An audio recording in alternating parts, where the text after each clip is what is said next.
This is the Paracave Podcast, proudly brought to you by major sponsor Jack's Pale Ale, exclusively available at Parramatta Leagues Club, Shannon Cooney from Glenmore Park Realty, Beau Cook from Loan Market, BTZD, the official apparel partner of the Paracave Podcast, and the Parramatta Times, the official media partner of the Paracave Podcast.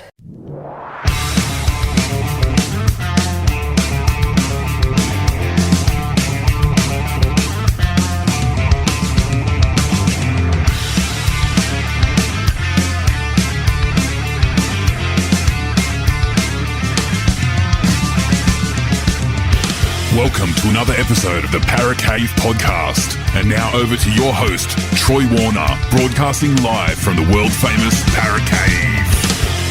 And yes, hello and welcome back to another cracking episode of the Paracave Podcast. Troy Warner here, and this is the interview-style podcast that comes out each and every week with a former player or a fan of Rugby League, and this week it is with a former player, a player who played for the Cronulla Sharks, also the Penrith Panthers, also played over in England as well for Hull FC and Castleford Tigers, but also represented Queensland in State of Origin and also in Superleague, and also represented Australia in Superleague as well. And in that Queensland State of Origin, unfortunately has the dubious honour of being the first man sent off in State of Origin. And of course, he was a hard man of Rugby League as well, and with his nickname as well of Knuckles. And that, of course, is Mr. Craig Greenhill. Now, during the chat with Craig, we talk about his playing career, obviously, with the Sharks, his early on days up in Queensland, how he got down to the Cronulla Sharks with his best mate, Paul Green. We also talk about the late, great Paul Green as well, his best mate as well. We talk about his State of Origin career, and we talk about that tackle in his second State of Origin game that he got sent off in, and how that all evolved. We also talk about the game today as well, and we talk about the Super League period as well, which Craig was involved in. A little bit of a difficult time for Rugby League and Rugby League players at the time, so we get his thoughts on that as well, and obviously talking about State of Origin as well, and playing at the Panthers as well. So I really hope you enjoy this chat with Craig. I really appreciate your time for coming on the podcast. I really enjoyed the chat, and I'm sure you will too. Now, this would not be at all possible without the help of the sponsors. Major sponsor, Jack's Pale Ale, exclusively available at Parramatta Leagues Club, Beau Cook from Loan Market, Shannon Cooney from Glenmore Park Realty, BTZD Teamwear, the Parramatta Times as well. More details about the sponsors after the chat with Craig. So stay tuned for those details, as well as the Paracave Podcast merchandise details as well. But for now, that's enough of me talking. You don't want to hear me, you want to hear the interview with Craig. So as Hindy says, get a beer, coffee, whatever you want. Sit back, relax and enjoy, and let's get straight into it. Greenhill here, former Sharky, former Penrith player, former Queensland player, and represented Australia in Super League. Just here on the Paracave with Troy. And as you heard from his intro, my guest today on the Paracave Podcast is a former Rugby League player for the Cronulla Sharks, the Penrith Panthers, also played over in England for Hull FC and Castleford as well, and represented Queensland in State of Origin and Australia in the Super League competition. Welcome to the Paracave Podcast, Mr. Craig Greenhill. Thank you, Troy. Now, thank you very much for joining me. Now, growing up in Queensland, was rugby league the sport you always played as a kid, or was there others that you liked playing as well? No, it was mainly rugby league. I grew up in an area of Winner Manly, and it's a very strong rugby league community. My dad all my uncles, they all played for Wynnum. A few of my mates' dads played for Wynnum, So, Paul Green's dad played with my dad, and Green and I grew up together playing footy together. It's just a rugby league community. Was it something that you thought you might take up as a career? No. It's when you're a kid, you look up to those guys. Like we used to watch in the '80s. We had a very strong Brisbane Rugby League competition up here in Brisbane, and we were quite spoiled here at Wynnum to have a very quality teams in the '80s. Running around at Cougar Eye Oval. So you watch those guys and you go think, oh, geez, I'd love to be able to get out there one day, but it wasn't really a pathway career thing. People still worked, then played footy. So, it wasn't what it is today, the highlights and the big TV games. So there was TV games there, but no Foxtel, no, KO. And just who were some of those players that you used to like running around and watch play? Oh, it was, going back, it was like, Colin Scott. There was like Terry Butler, he's a little on the wing, exciting machine. Brett French was in the centres with Gene Miles, and on the other wing, Warren Green. Then we had Wally at 5'8", Peter Dawes half. You'd have Bob Linder, Ian French, Mel Green. You had Andrew Testman. You had Greg Dowling. David Green was the hooker. There's there's a lot of State of Origin players and Australian players in there. Gavin Allen had a stint there for a little bit. Yeah, no, there definitely is some of the legends of rugby league in there. At what age and how did you then move to Cronulla? Who spotted you, and were you nervous moving interstate? I think, we got to. I had a very good junior team.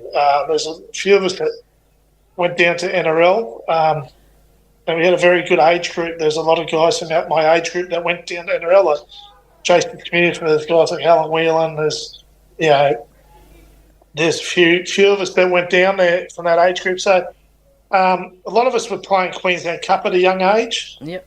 Like Wynnum Manly went broke, and they couldn't afford players. So my age group came through at just a time when they needed players that were cheap. The local kids that would want to play for Wynnum.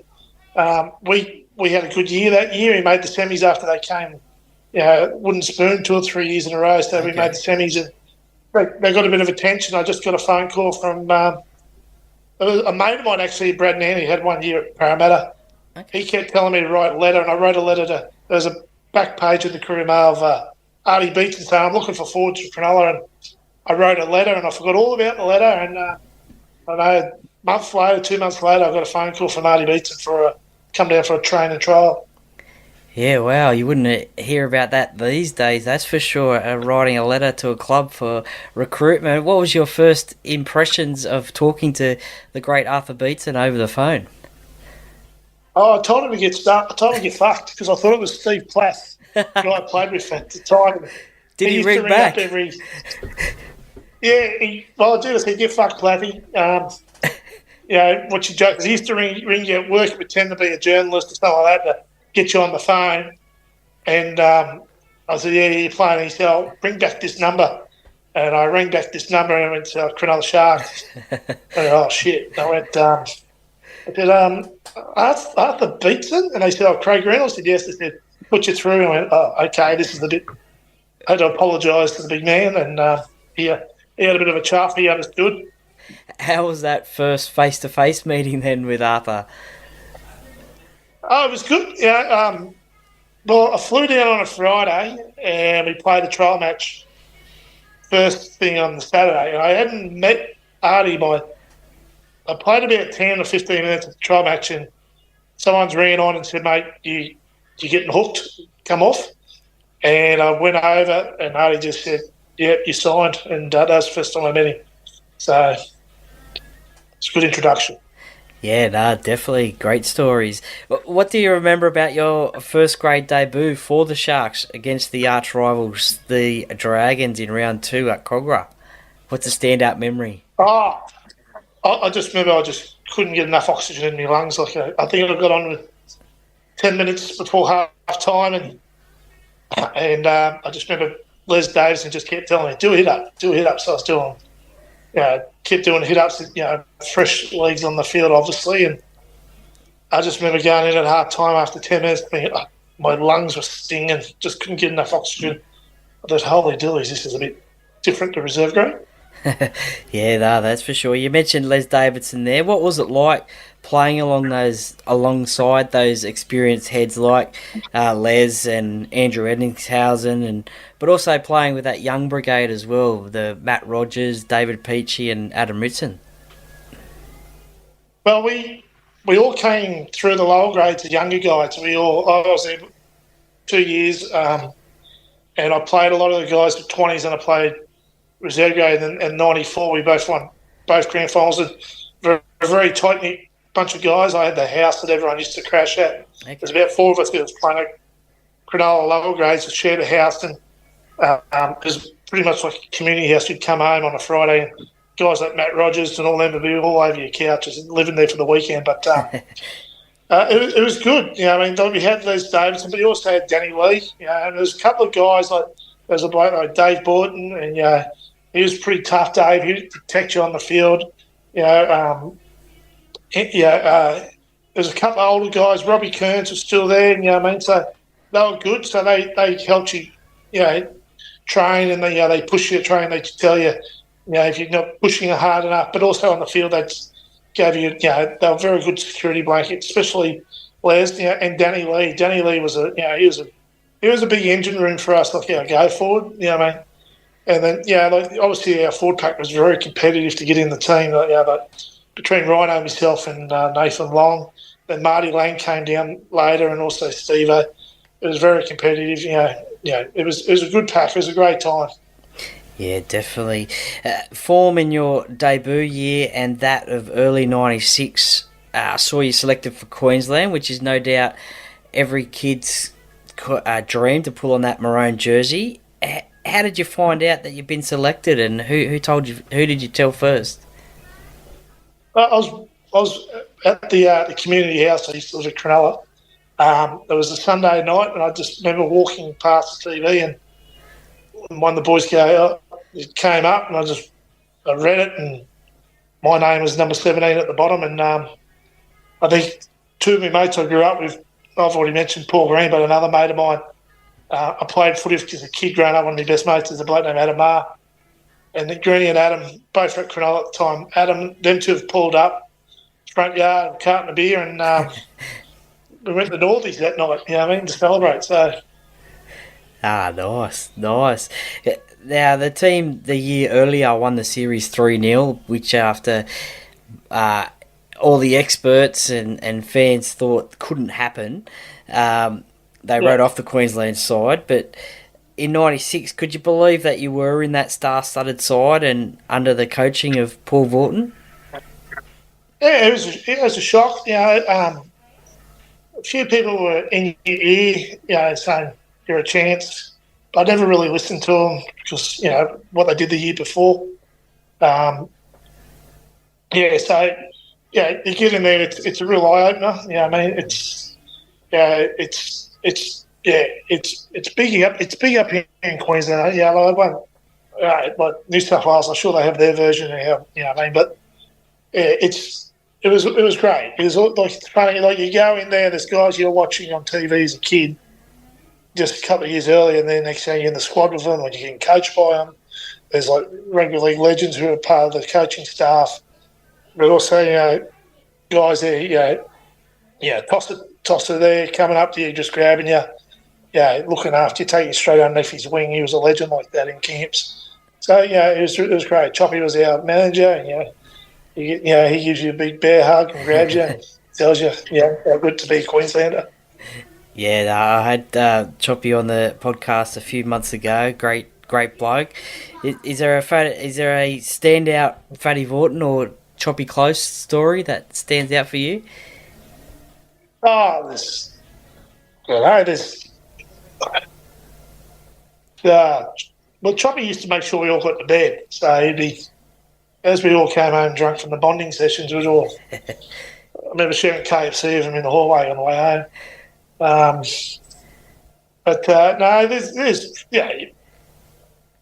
Choppy's, and Fatty, we go in there and the first meeting and they're just talking about how much we hate Queensland and all that. And Choppy's done his big speech and he's in tears and he just wants to kill him. And we get to Brad Thorne and Thorny's thing, he hated New South Wales because they had better tracksuits than him when he was playing rep footy as a kid. So it's a contrast. Yeah, no, for sure. Well, I think over his career he had a few tracksuits, that's for sure. Brad Thorne. Yes, he had a great career. Brad. Oh, definitely, 100% in rugby union and rugby league. It was a tough start to your Origin career. Your debut Origin you lost, and then game 2 loss as well. But unfortunately, you hold the mantle as the first man to be sent off in Origin history. Now, I had a look at the tackle last night, and it did look like a massive reflex action, but I'm assuming it just happened so fast. It happened quick. I hit him across the chest, and the arm went over his shoulder. Actually, Alfie hits him across the head, and I just wrap it around behind his neck. I got, when we went into the judiciary and all that, we kept putting it on slow play, trying to show him where the contact was. There was no contact on his neck, on the front part of his head from me. Alfie did. Okay. But the back of my bicep wrapped around and touched the back of his neck, so I got 6 weeks for that back then. Did you think at the time then that maybe your Origin career could have been over after that game? Because it was a few years later that you did represent Queensland again. Well, the following year I played representing Queensland Superleague over in New Zealand, and I hurt my knee again. I was carrying a bad knee at the time. You don't think about those things, so you got to concentrate on your club football and get all that right, and representative football will look after itself. But you can't. You start when you're in those positions like that, and you start looking ahead, and I've got to do this to be in that team.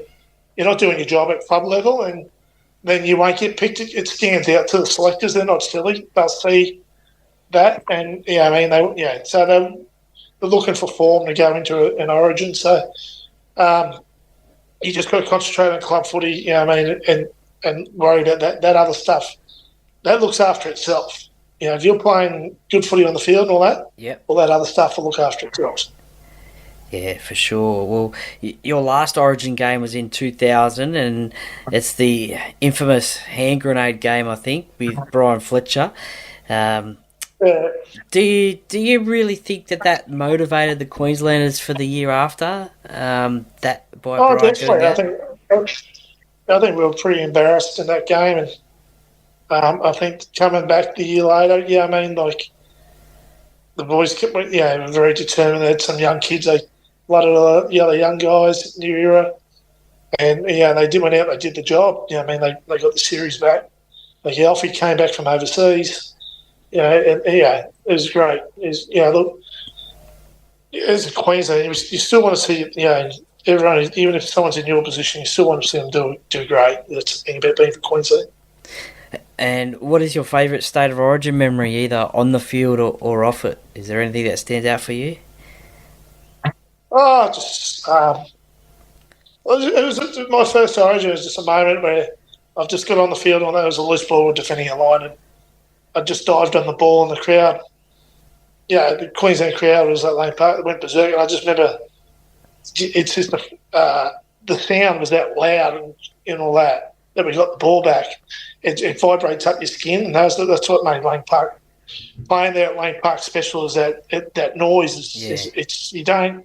You can't hear anything else going on, but it vibrates on your skin. It is a great stadium for rugby league, but off the field, bonding sessions, the meals, and the training sessions, it's a great it's a great couple of weeks when you're in camp. It's you're the best of the best rugby league players. And it's just a quality. You come out of those camps just a lot better rugby league player than you did going in. You mentioned Super League there just before we talk about representing Australia in Super League.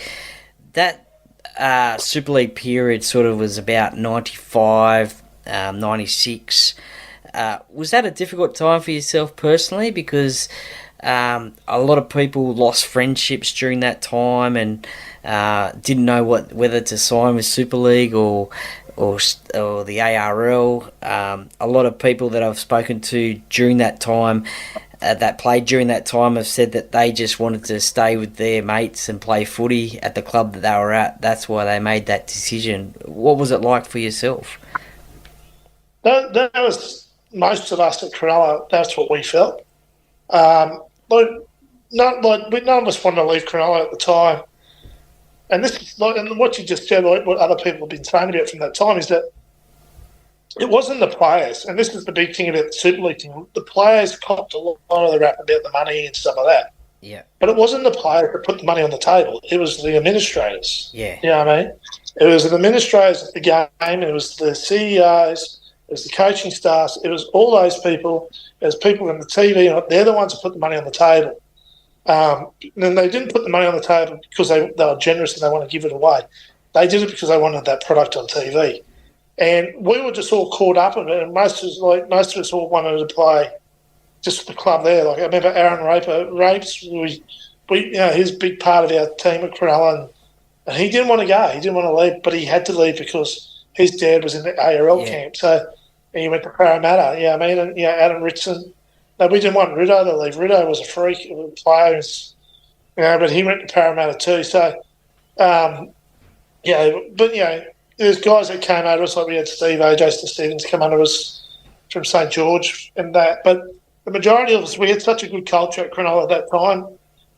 Like you said earlier, they had the older heads, and then we also had that young enthusiasm coming through for hunger for positions and stuff. We just wanted to stay there at Cronulla and have success with it. But we all, the media and all that. There was a story there to be made, and players popped a lot of the flack. Yeah. It is what it is now, but it's one of those things. It's just what are you supposed to do? Say no to it? Yeah. No, definitely not. Do you think the whole Super League situation obviously didn't probably do the game good at the time? Do you think now, at the years later, it has? Yeah, look, looking back now, being in our rugby league for like 20 years now, and having been in the workforce and business and stuff like that, Channel 9, under Kerry Packer, he had that rugby league, and he had it cheap. You know what I mean? And he had, whatever reason, those administrators, they could not negotiate with Kerry Packer or get a proper deal, a proper worth for what that game was worth. It's only a coincidence those guys had, beachside houses and North Shore and all that. Those administrators all beautiful houses. But it had to break those shackles. It was like an old boys club in the ARL. You can still see there's remnants of it there, even just a couple of years ago. That old boys attitude, and all that, where Super League, it opened up our game. Yeah.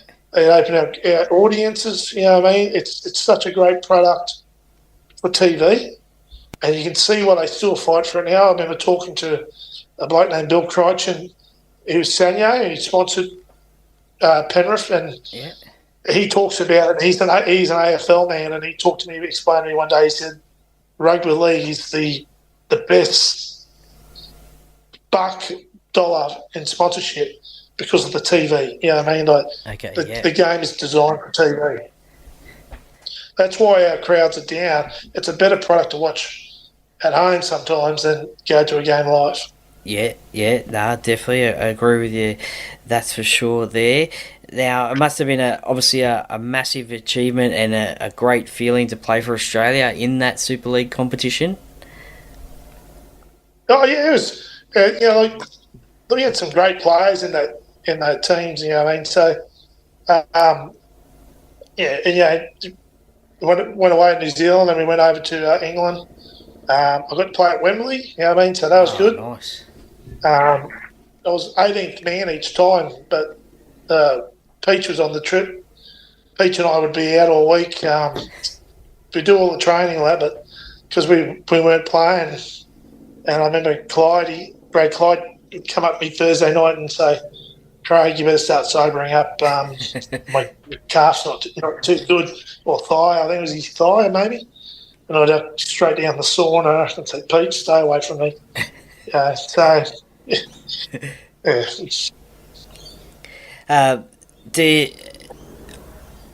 Sorry, I just lost my train of thought there. The grand final against Brisbane, whilst they were probably at the peak of their powers a little bit there, do you think if Cronulla had won it, do you think you guys then would have called yourselves the best rugby league team in the world, or would you have liked to have seen a Super Bowl game against the Knights?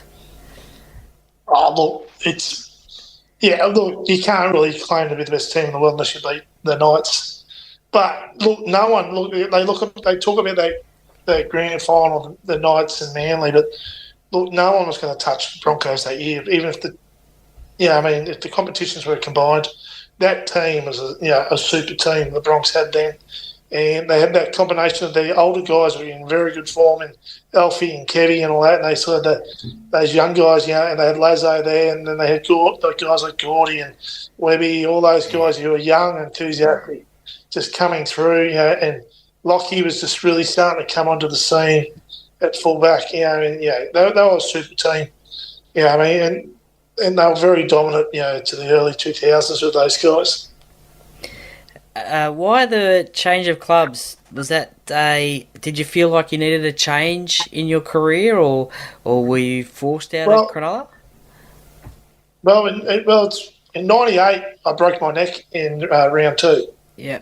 And so I was in traction for a month. I had the surgery, and they refused my neck and all that. And I was very lucky, to have a Dr. Mathis, who was one of the number one neurosurgeons in the world, and he just said, when I broke it, I was in St. George Hospital and had to get transferred over the Princess, eastern suburbs, and all that. But and everyone neurosurgeons saying that's it, your footy career's over.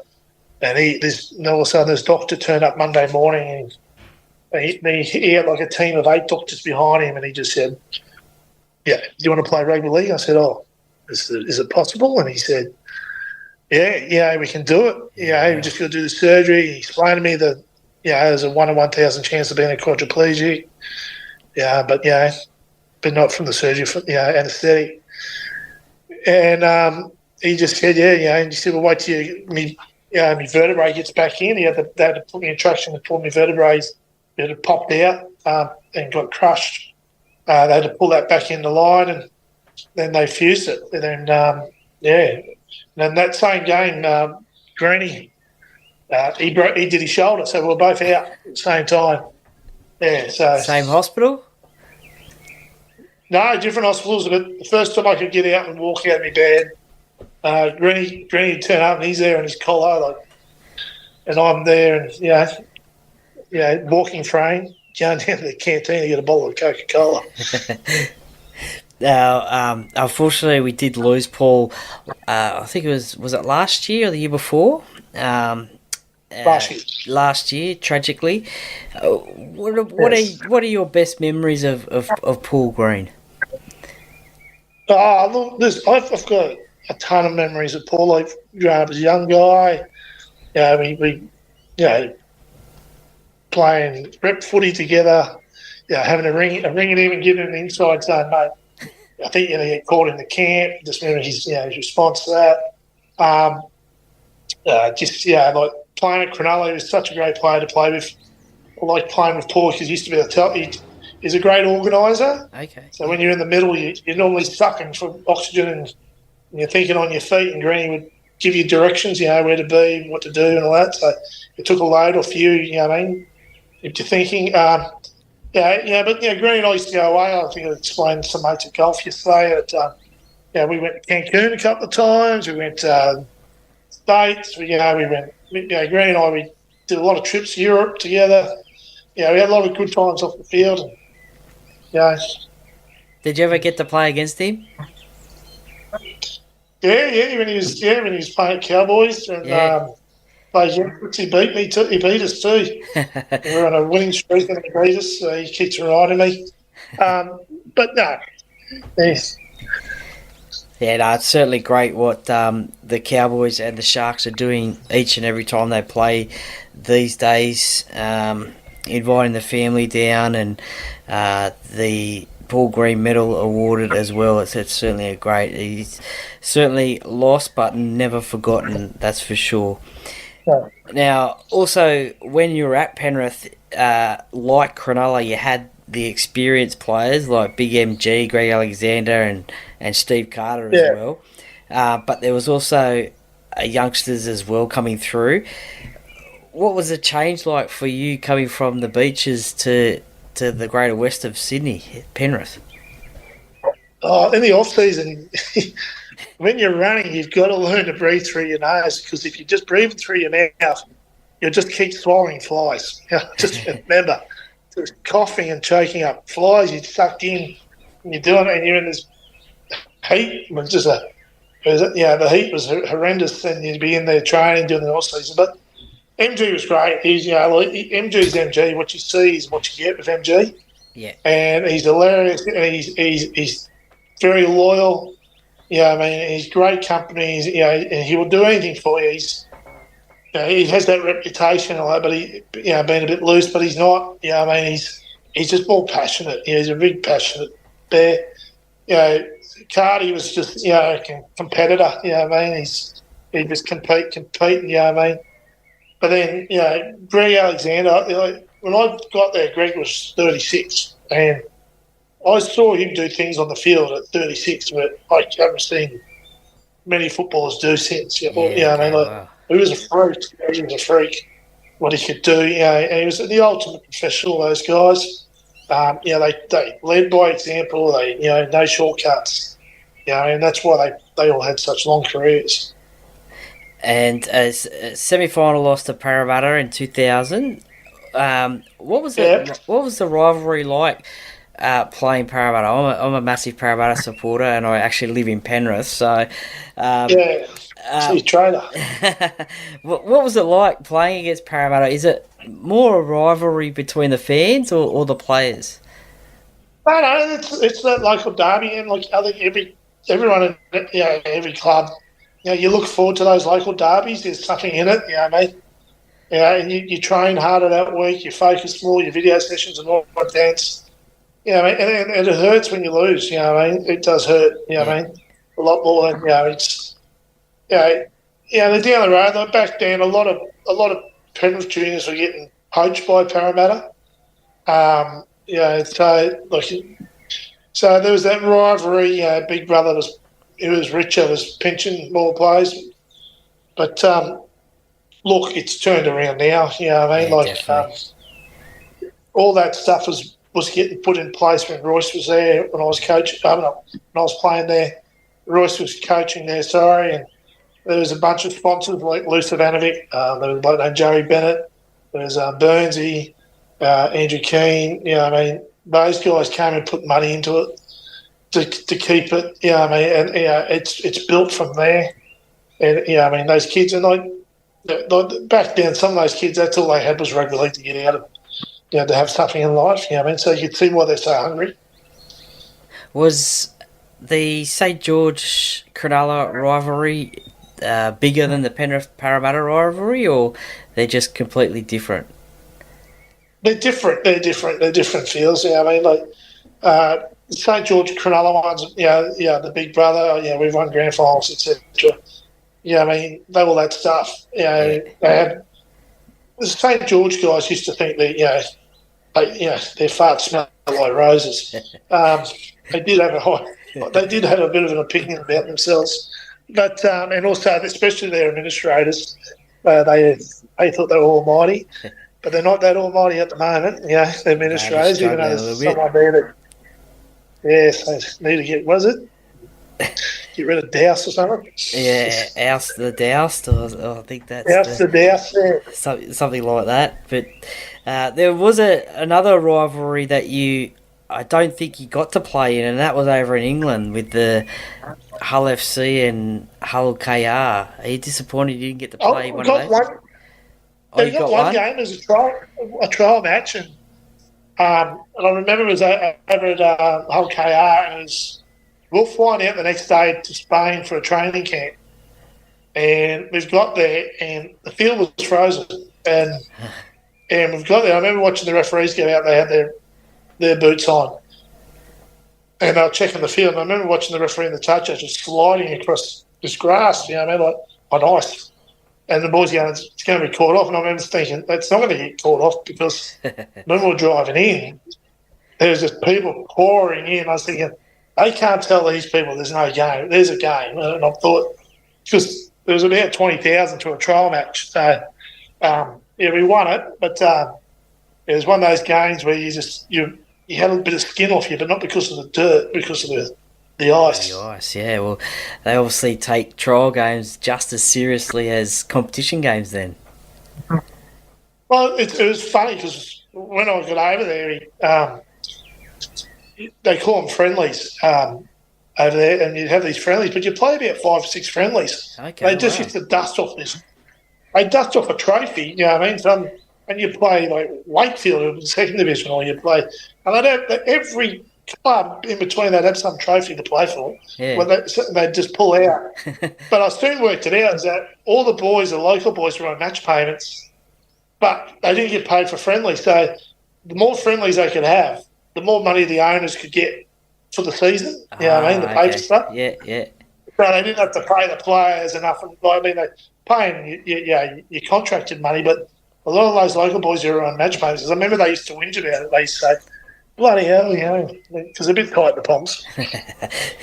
Now, one of my favourite players was your captain over at Hull FC, Jason Smith. How do you rank Jason? Yeah. How do you rank Jason as a player and a captain? Oh, he's a freak. He's a great captain too. Great play. He's one of those guys that he just had time. If he had the footy in his hands, he just had all the time in the world. And he was a great captain. He was a freak player. I grew up playing against Jace, in the BRL comp. Okay. He played for East and Green and Adam Marr, who I mentioned earlier, he was at Hull FC too. So we were all there, and Smithy was there. We had a bad little Aussie contingent then.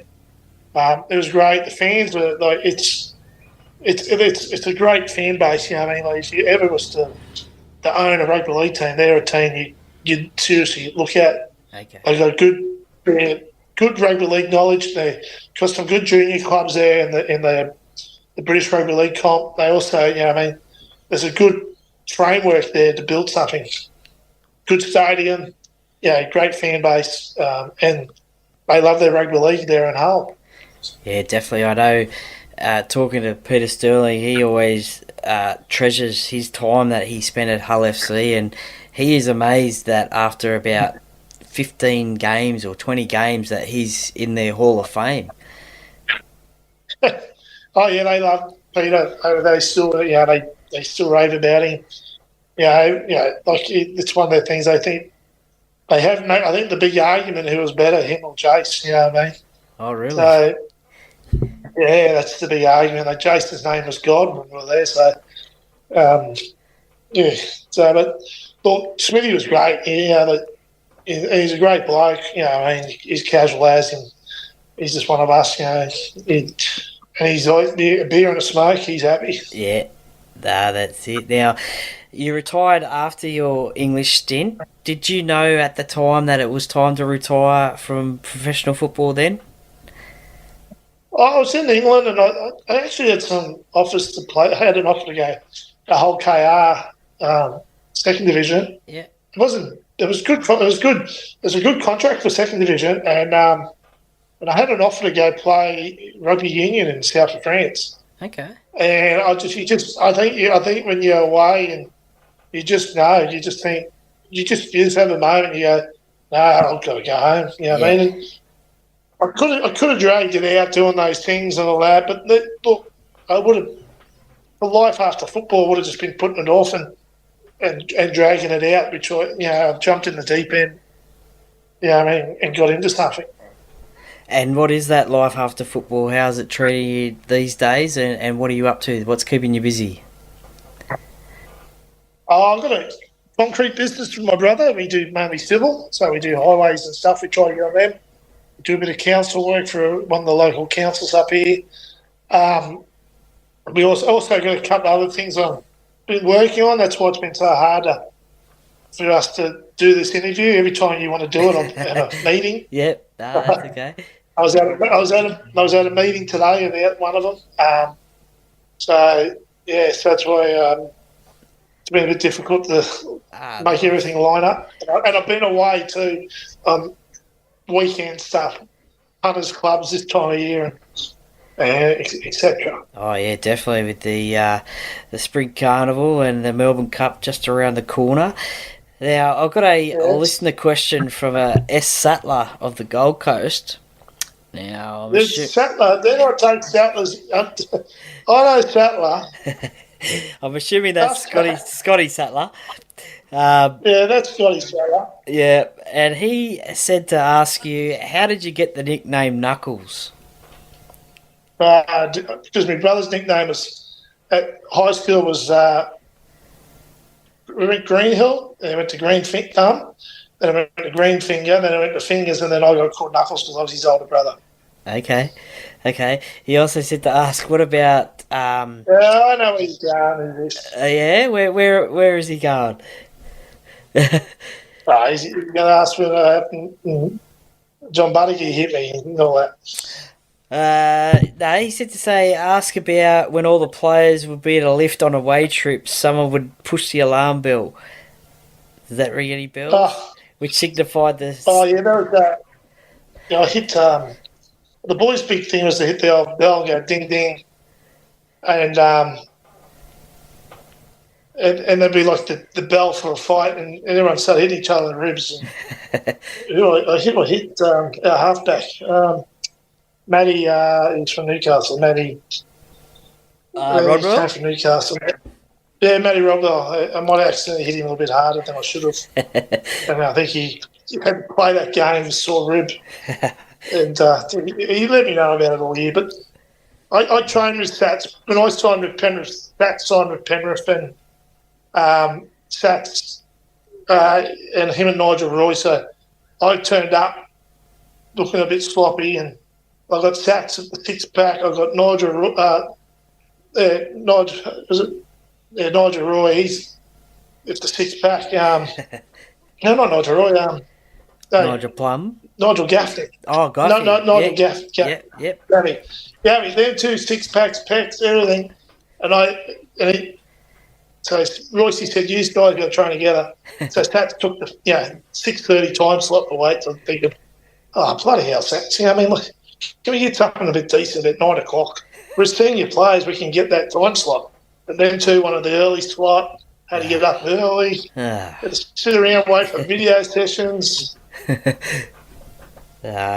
bloke, Sats. I've spoken to him on the podcast at a few other times as well, and he's always got time for myself and the fans of Rugby League as well. Time for some common league. Sorry? I actually just had Sats up about 3 weeks ago at Sats MC, a big fundraiser I do for Winnie Juniors. Okay. We raise about 50 or 60,000 each year we do it. And Stats comes up and MCs it for me. Nice. So another string. Doesn't miss you, right? Another string to his bow. Does he mention the 03 grand final tackle at all?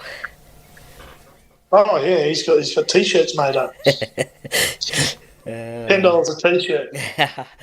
Well, you have to supplement your income after football, I guess. Champion bloke, Sats.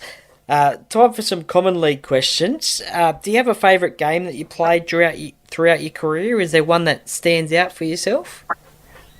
I think it was I don't know, but for some reason when I used to play Canberra, I used to go right against Canberra. You know what I mean? There was a game against Canberra at Shark Park. Langy, I think it was 95. Yeah. And they were the super team back then. And Langy's giving everyone a pep talk. He's going around the room. He's giving everyone a rap. And I'm sitting there, oh, geez, I'm going to get a rap here. My ego's going to get, boosted here.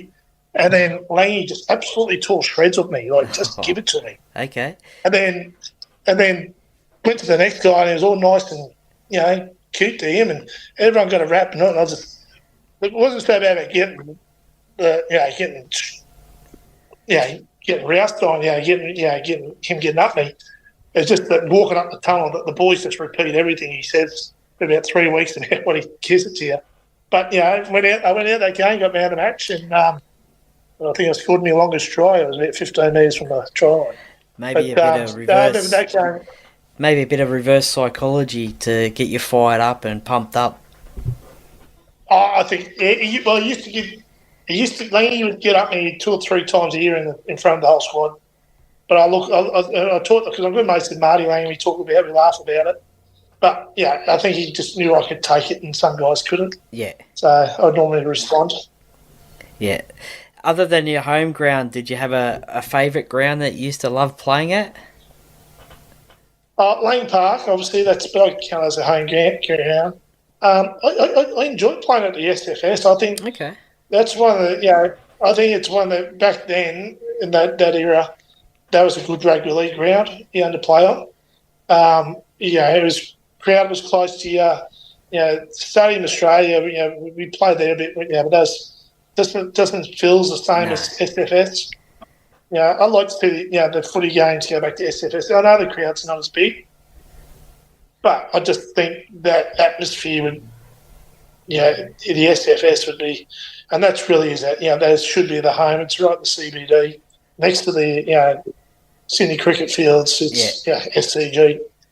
It's what we all the grand finals used to be played at SCG. It'd be great to see it back there. Oh. Yeah, definitely. Maybe one year they should do that. Just take it back to the SCG just for old time's sake. Just a bit of tradition. Did you have a least favourite ground that you hated playing at? It used to be, I laugh at this, it used to be Penrith when I played at Sharks. Okay. Because every time I played there, it was always a night game. It'd be wet, it'd be cold, be that westerly that comes off that mountain. And it just the warm up. Well, I used to hate the warm up because it was freezing. But then I ended up living there, and I loved when I played at Penrith for 3 years there. And I loved the fans. I loved the community. The club was a great club. The board were great. They were very rugby league orientated. And the fans were. You could see that the foundations for what's been set up now is getting put in place, and with the right management, I think they had a few bumpy roads there with coaches and stuff, but they look very settled now. And I think all that success is coming from all that work that was done back then, and they'll be a superpower. But I hear Gus and guys like them talking about there's not enough talent there for extra teams, but there's more than enough talent out there between. The second division competition down there in Sydney, but also up here Queensland Cup. The problem we have is pathways, proper pathways, and proper development officers. A lot of those guys in NRL and even Queensland Cup here, they just want to select. They don't want to develop players. They don't want to have long term. Penrith does, but a lot of clubs don't. And if everyone just did half the work that they do, there'd be more than enough talent for extra 2 teams. Just speaking about expansion, where that's obviously in the media all the time about expansion, and we obviously need at least one team to make it 18, an even number. Where do you think the next team will come from? Well, look, I think you got to either look. There's 3 options. It's either Adelaide, which is a country town, so I don't think Adelaide. Perth. You really seriously got to look at Perth. Yep. When the Western Reds are there, they actually made money. They didn't cost money. There is a local competition over there. the right investment into the local competition, there's plenty of money there. There's going to be plenty of money in Perth for years to come. Yep. Or Wellington in New Zealand. I think Wellington's another, you really want to expand into the Kiwis and all those islanders Wellington. I don't see the commercial sense in Papua New Guinea. No. Besides being a gimmick, like up there, are those people up there going to, there's a population of 3 or 4 million. How many of those people are going to afford pay Foxtel, $60 a month and stuff like that? Look, it's a great gimmick, and Volandis and all those guys can say this and that. But I just, and they're there's a lot of rugby, they're fanatical rugby league. But are they ready? I don't think so. I think, they need to show some more success in Queensland Cup before they start talking NRL. Is there room for another Brisbane team? Or like a central sort of Queensland team? Oh, definitely. What's going out of it, like Ipswich, where they should have, Redcliffe should have got the team. You know what I mean? Ipswich should have been the team. It is the gateway in the Gatton and also into the Darling Plains. And there's going to be huge growth areas out there in the next 20, 25 years. It's a bit like out there Western Sydney. You know what I mean?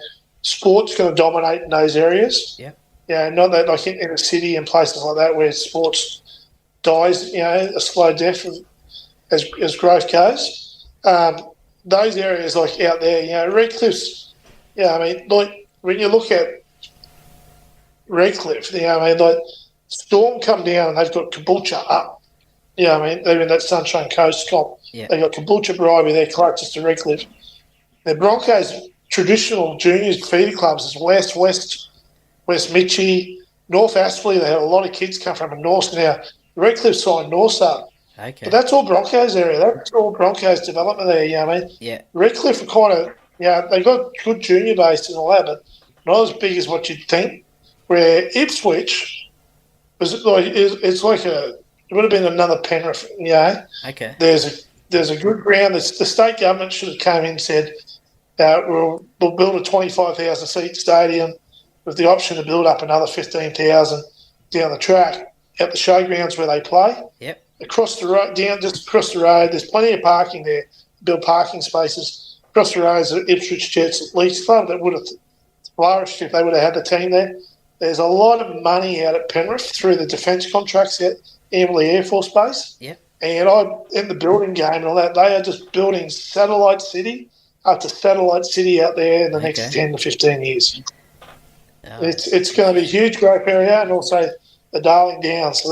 So it was a massive stuff up by the NRL long term. I still think, if Redcliffe commercially aren't sustainable on the field, their Leeds club is very commercial, and the board that's there, they've done a great job in investing, and they've got shopping centre there and all that stuff. Yep. But how long do they want to keep funding an NRL team? This is a long question. Without the success, and they really need to go out in the market and buy a lot of players the next 2 years. Yeah, no, that's for sure, definitely. If you didn't go down the playing football path, what do you think you would have been doing? Actually, I just had thought of that today. After I walked out, I thought, geez, I was working in a warehouse, and I'm thinking, if I didn't get that phone call from Marty Beatson, would I still be working for that, in a warehouse? I don't know. Yeah. I just don't know. It's rugby league. It helps you grow and all that. I don't know. I just think, would I be entrepreneurial as I am now, or would I? It's a hard one. I suppose definitely. It's like that fork in the road. I took the right fork, I think. Yeah, definitely. Well, time for the quick top 10, and it's just a simple one-off answer sort of thing. You can elaborate on it if you want to, but just a bit of a personality sort of thing. Cats or dogs? Dogs. Ford or Holden? Ford. Pineapple on pizza, yes or no? Yeah, why not? Yeah. Are you a tea or coffee man? Neither. Neither. Okay, interesting. Yeah. Yeah. Star Wars or Star Trek? Oh, Star Wars. Yeah. Rambo or Rocky? Rocky. Okay, yeah. That's pretty appropriate with the nickname Knuckles, I guess. Peanut butter or Vegemite? Oh, Vegemite. Yeah. Are you a morning or night person? Not that. Used to be a morning person. Yeah. I'm trying to become a morning person. Been stuck doing night stuff at the moment, but Bit of the in-between yeah, I'd there. say morning person. Yeah. So I like go fishing early. Yeah. Coke or Pepsi? Coca-Cola. No, Yeah. don't even question that. Yeah. Seinfeld or Friends? Seinfeld. Yeah, I think that's been the winner over the last few weeks. And we'll wrap things up with the set of 6 personality questions. What's your favourite sport outside of rugby league? Oh, golf. Nice. Ever hit a hole in one? No. No, I had Paul Gow on the podcast a few weeks ago. He's hit 19 holes in one. So I know I played golf with him about 8 weeks ago in a senior program up here at Wynnum. I was in my group, okay. and he kind of reminded me a couple of times when I told him I hadn't had a hole in one yet. We were talking about a couple of boys he knew from Penrith, Lou and Chris Hicks and those guys. Okay, yeah. Nah, great bloke, Paul. Favourite holiday destination? Well, Vegas. You going to make your way over for round 1 next year at all? Yes, we are. I'm going over for nice. round 1. Yeah, so that'll be going over. We're going to do it. I think we hit Stan Fran. I think we're going to try and get a game of golf at Cyprus, and I think we're going to Vegas for 3 nights, and I think 3 nights in Nashville and home.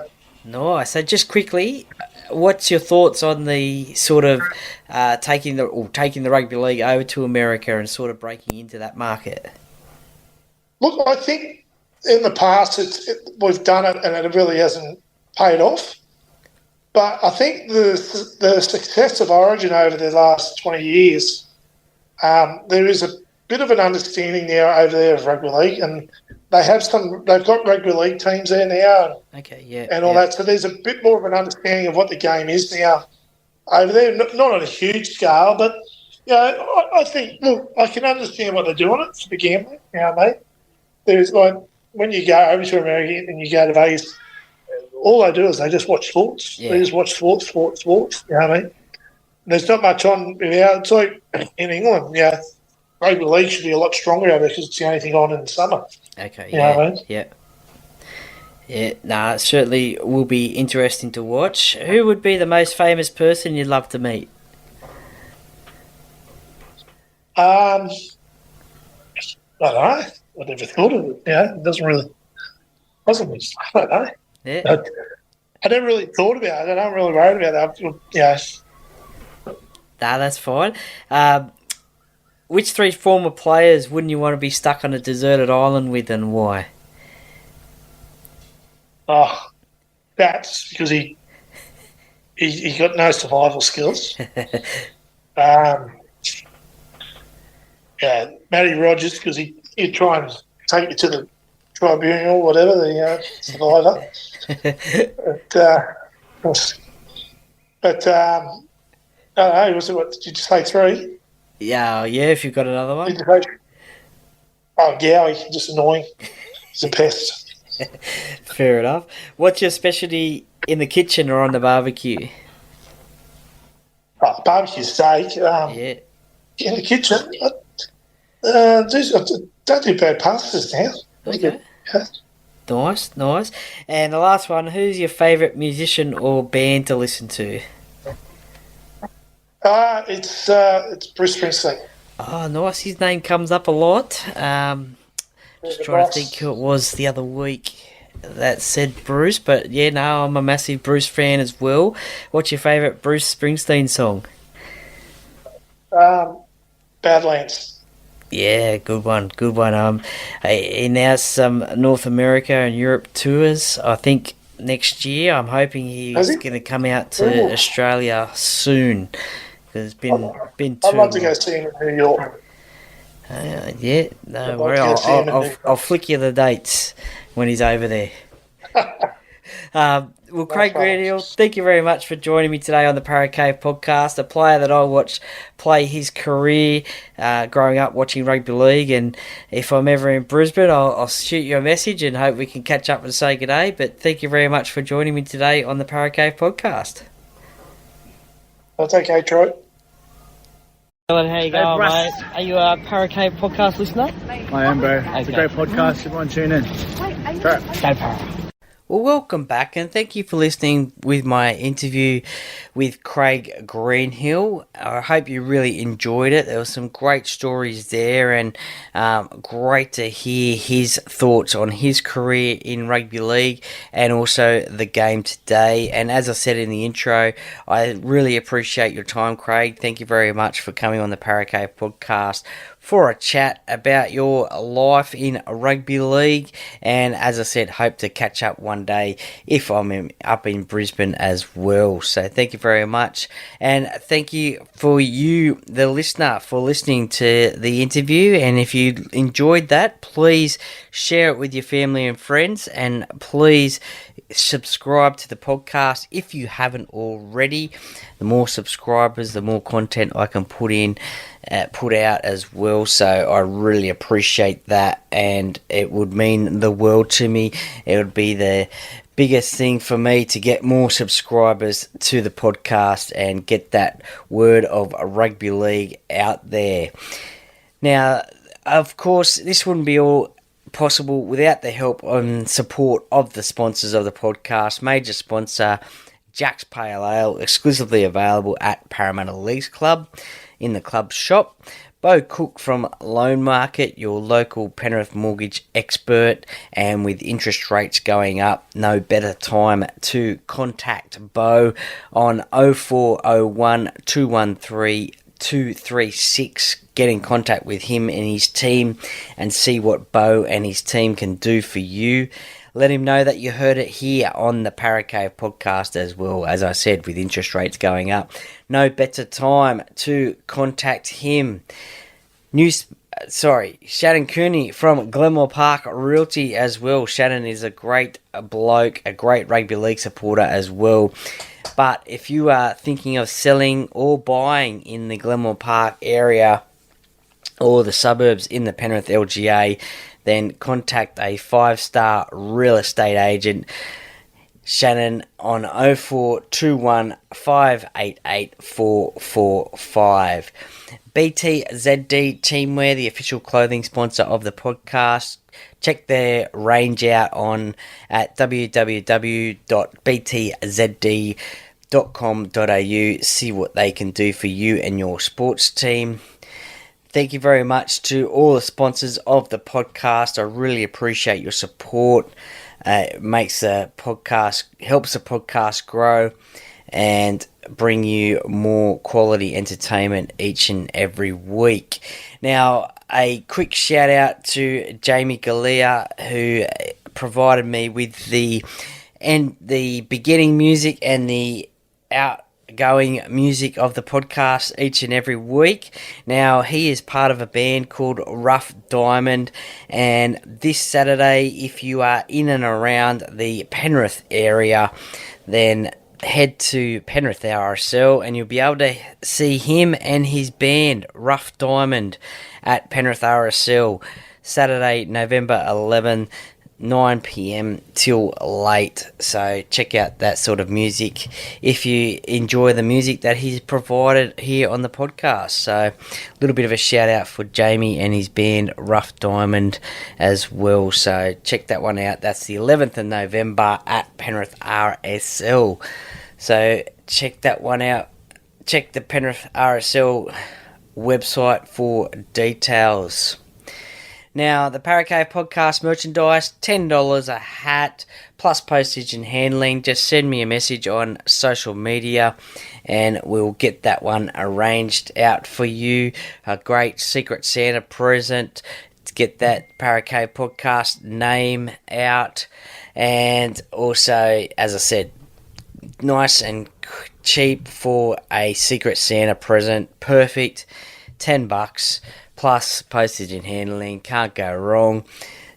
So just send me a message on social media. Happy to help you out there as well. Have a couple of BTZD clothing polo shirts as well.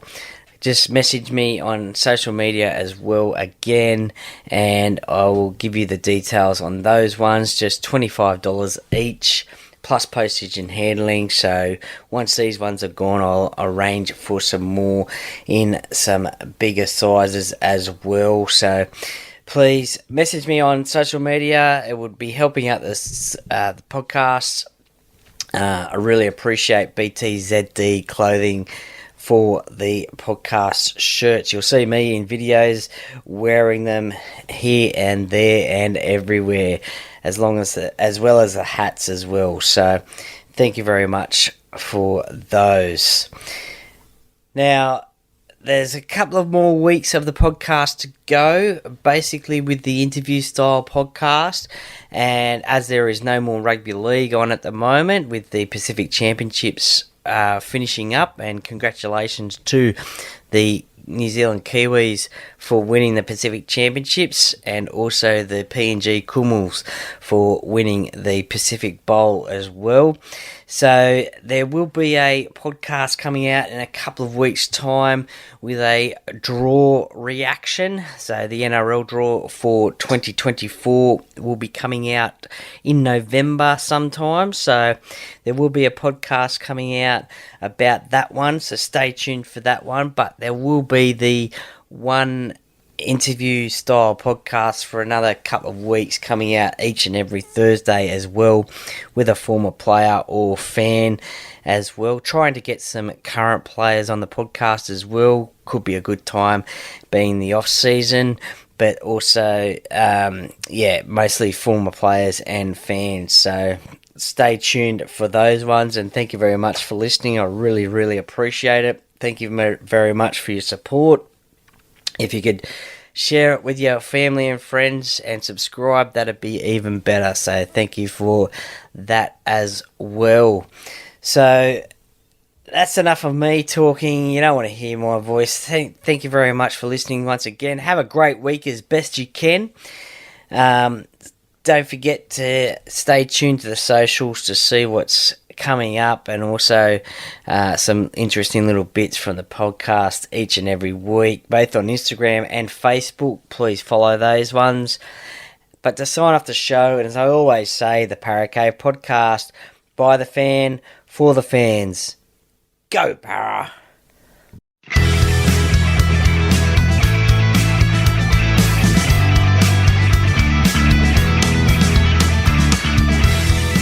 Thank you for listening to another episode of the Paracave Podcast. See you next time.